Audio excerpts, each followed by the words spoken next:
पहिला हामी फुटबल खेल्ने ठाउँ, त्यसका बाजे पहिला हामी फुटबल खेल्ने ठाउँ। अहिले त सब त्यसका बाजे झारी भयो रहेछ, पुरै जङ्गलै भयो रहेछ गाइस यार। त्यहाँ जान लाग्यो है म। पहिला हामी फुटबल खेलेको ठाउँमा जान लाग्यो, हाम्रो घर नजिकै हो, टाढा होइन फेरि। यस्तो पनि पुरा झारी भयो अरे यस्तो। हेट हामी चाहिँ उता तल छ क्या ग्राउन्ड, तल ग्राउन्डमा फुटबल खेल्थ्यो पहिला सानोमा है। अनि यतातिर हेर्न आएको, हेर्न पनि काम पनि अलिकति यहाँ पनि एउटा उस पनि काट्नुपर्ने थियो, त्यो भएर आएको। यस्तो पो भयो रहेछ पुरै, हो त्यो जङ्गलै भयो रहेछ यहाँ त, डरलाग्दो जङ्गल भइसकेछ। गाउँमा कोही बस्दैन, सबै अब गाउँ छोडेर हिँड्ने, यस्तो जङ्गल आए जस्तै पो भयो त। होइट पुरै झाडी भयो रहेछ, आम्मामामामामामा त्यो झारी भयो रहेछ। कहाँ काट्ने होला होइट। यो त्यो मुनि तल देखेको छ नि गाइस होइन, त्यहाँ चाहिँ पहिला हामी फुटबल खेल्थ्यो क्या, फुटबल खेल्ने ग्राउन्ड हो क्या त्यो। अहिले पुरै झारी भएर रुखै रुख अनि झारहरू आएर यस्तो भइरहेको छ तल। त्यहाँ गएर पनि देखाउँछु गाइस म है। फेरि बाटो यस्तो चिप्लो भएको छ कि अहिले असारको टाइम भएर होला, असारसम्म अब बर्खाको टाइममा अब यस्तै हो, पानी परिरहेको छ। पानी परेपछि त्यसका बाजे बाटो नै यस्तो छ, बाटै छैन भन्दा पनि भयो क्या, यस्तो छ क्या, डर लाग्दो क्या। अय्या oh my god, oh my god, यस्तो छ बाटो। यो घाँसै घाँसको भित्र हिँड्नुपर्छ, यस्तो घाँसको भित्र हिँड्दैछु, बाटोले यस्तो छैन बाटो पनि। गाह्रो पो छ त, गाह्रो। यहाँ अलिअलि देखिएको छ नि यो खाली त्यो गाइस, यी बाटो हिँड्दैछु। अनि म तल जान्छु, तर ग्राउन्डमा पुगेपछि ग्राउन्ड देखाउँछु गाइस। यस्तो छ बाटो। पहिला हामी फुटबल खेलेको ग्राउन्ड हो क्या गाइस, हामी त्यहाँ फुटबल खेल्थ्यो होइन पहिला न, फुटबल खेल्ने ठाउँमा हामी सानो फुटबल खेलेको ग्राउन्डमा जान लाग्यो। अनि यहाँ अहिले चाहिँ यहाँ माथि आएर म फेरि अलिक एउटा बाँसको झाङ्ग्रा पनि काटेर लानुपर्ने छ। होइट बाटो फेरि कस्तो छ गाइस, ओहो डरलाग्दो बाटो छ। डरलाग्दो बाटो भन्दा पनि सो जङ्गलै जङ्गल भएर छ। अनि यो घाँस सबै आएर बाटो पनि पुरै घाँसले ढाकिएको छ क्या, नदेख्ने भइसकेको छ, यो बाटो नदेख्ने भइसकेको छ क्या, यस्तो भइसकेको छ यो। होइट पहिला हामी फुटबल खेल्ने ग्राउन्ड, त्यसका बाजे अहिले चाहिँ पुरा झारी भइसकेको छ। तर गाउँ भनेको गाउँ हो कि, यहाँ चाहिँ एकदमै आनन्द छ क्या, एकदम आनन्द छ बस्नलाई। बजारमा त पुरै केमिकल हालेको चिजहरू खाइन्छ होइन, हामीले यहाँ चाहिँ एकदमै अर्ग्यानिक के, एकदम अर्ग्यानिक गाउँ भनेको एकदम अर्ग्यानिक खाना पनि पाइन्छ। तर यो त्यसका बाजे ओहो, पहिला हामीले फुटबल खेल्ने ग्राउन्ड यो यस्तो भइसकेको छ, पुरै झाडी। होइट यहाँ रुखहरू आएर जङ्गलै जस्तो भइसकेको छ क्या, आम्मामामामामा यस्तो भएछ कि होइट डरलाग्दो भइसकेको छ है। त्यसका बाद जङ्गलै भएर छ गाइस, ओ माई गड, यहाँ जङ्गलै यस्तो भएको छ क्या, डरै लाग्ने कि यहाँ आउनलाई। साँच्चै मलाई त डर पो लाग्यो है, यस्तो भइसकेको रहेछ आम्मामामा। यो ग्राउन्ड हो, यो चाहिँ ग्राउन्ड हो क्या गाइस होइन, पहिला हामी फुटबल खेलेको ग्राउन्ड। पुरा घाँस आएर यस्तो डेन्जरै भइसकेको छ है, घाँस। ओ माई गड, उता चाहिँ रुखै रुख छ, रुख र घाँस भएर पुरै डम्मै ढाकिएको रहेछ। ओ माई गड डरलाग्दो भयो रहेछ यार।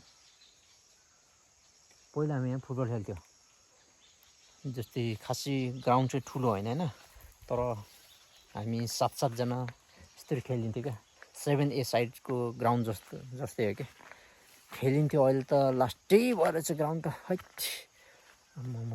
के साह्रो झारी पुरा जङ्गलै भएछ कि गाइस जङ्गलभन्दा फरक पर्दैन डरलाग्दो भएर छ कोही छैन गाउँमा के गर्ने गाउँ सबै छोडेर हिँडे सबै बजार भन्दै हिँडेको रे अब गाउँमा केही छैन कोही छैन अनि यस्तो भयो भने चाहिँ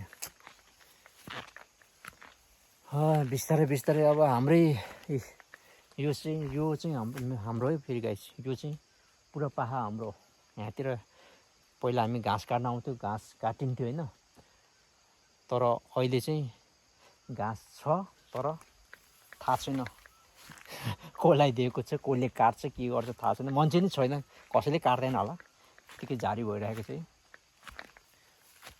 भइरहेको छ कोही कसैले काट्छ काट्दैन थाहा छैन मलाई म पनि बल्ल हिजो आएको अब गाउँमा यस्तो केही छैन क्या सबैले छोडिसक्यो गाउँ यार यस्तो राम्रो ठाउँ गाउँ होइन सबैले छोडिसक्यो केही छैन गाउँमा छोडेर पुरा कुहिरो लाग्छ फेरि गाइस कुहिरोले ड्यामेज ढाकिन लागिसकेको छ डर लाग्दो छ कुहिरो लगाएर फेरि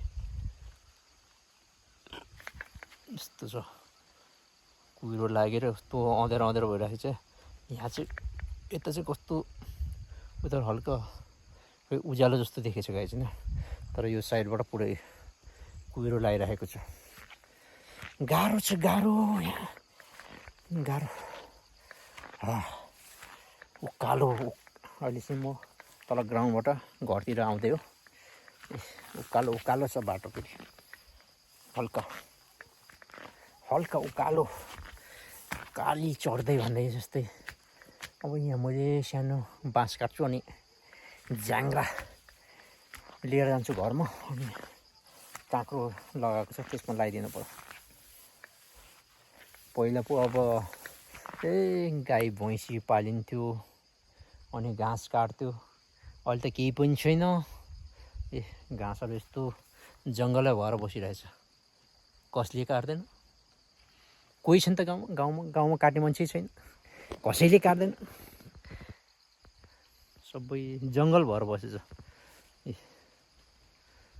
ओके गाइस म अब काम गर्नु पर्यो मेरो काम गर्छु अब म यहाँ बाँस काट्न आएको यहाँ बाँस काट्छु अनि बाँस काटेर लान्छु अनि झ्याङ्रा बनाएर यसो काँक्रोलाई चाहिँ झ्याङ्रा हाल्नु पर्यो झ्याङ्रा काट्ने झ्याङ्रा साला फेरि झ्याङ्रा काट्ने ठाउँमा कस्तो जङ्गलै भएको छ गाई चाहिँ यस्तो जङ्गलै भएको छ अब त्यहाँ गएर काट्नु पर्ने छ त्यहाँ गएर म काट्छु अब अनि काटेर लर जाने भनेको अँध्यारो छ है भित्र त त्यो अँध्यारोमा कसरी काट्यो होला भनेर लागिरहेको छ जे भने काट्नु त पर्यो होइट यस्तो झारी छ यार होइट पुरा झारी छ झारीभित्र गएर काट्नुपर्छ डरै लाग्दो क्या होइट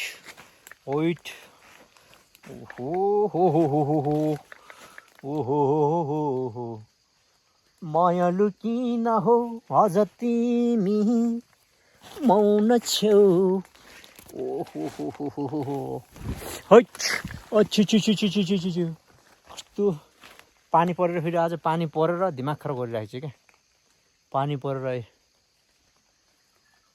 त्यो कुन काट्ने त यार काटेर त लानु पर्यो काट्न पनि फेरि यस्तो झ्याउ रहेछ यार यो काटेकोहरूलाई यसो हेर्नु पर्यो काटेकोलाई न यसो तानेर लानुपर्छ के हो हेर्दैछु यो झारीभित्र जाँदैछु म त्यसको आवाज यहाँ चाहिँ त्यो काटेको हो कि नकाटेको रहेछ त्यसलाई काटेर तान्नु पर्यो सानो रहेछ ठुलो त काट्नै सक्दैन काट्नु हाल्दैन तान्नै सक्दैन क्या त्यो माथि छ नि माथि अड्किन्छ क्या माथि अड्किन्छ बाँस हो नि त बाँसको माथि अड्किहाल्छ क्या अड्केर निकाल्नै मिल्दैन अहिले यसो जता अलिक खाली छ त्यतातिर त्यो साइडतिर काटेर त्यो साइडको काटेर लाने हो गाइस हो कसरी काट्ने होला मलाई तनाव भयो यार यहाँ एउटा देख म ती काटिदिन्छु ओ माई गड यस्तो पुरै झारी भएछ त होइट होइट होइट त्यसका पछि बाघ आउँछ भन्ने डर पो लाग्यो मलाई त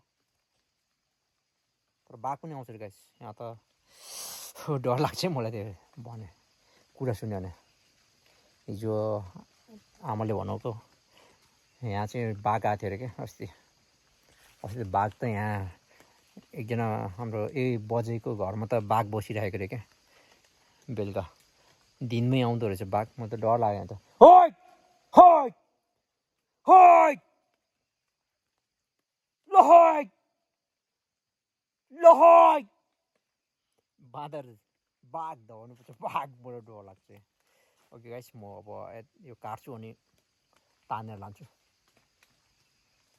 अहिले राखेको त गाइस म अब बाँस काट्न लाग्यो ओके गाइस